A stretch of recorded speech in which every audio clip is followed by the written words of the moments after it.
Click on Start menu, open Settings app, select Apps, choose Default Apps.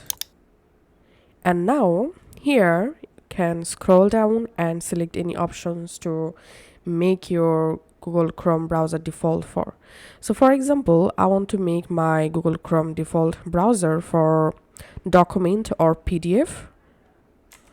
So here I'm typing here PDF in this file type box and selecting .pdf, and currently we can see to view PDF file my default browser is default app is Adobe Acrobat. So I'm just clicking on Adobe Acrobat, and now from here I'm choosing Google Chrome and clicking on set default.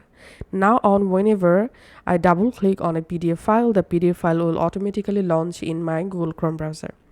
And to change or select Google Chrome for your link, you have to type here HTTP, open HTTP, and click on your current browser and choose Google Chrome and click on set default. And this is how we can actually set Google Chrome as our default browser.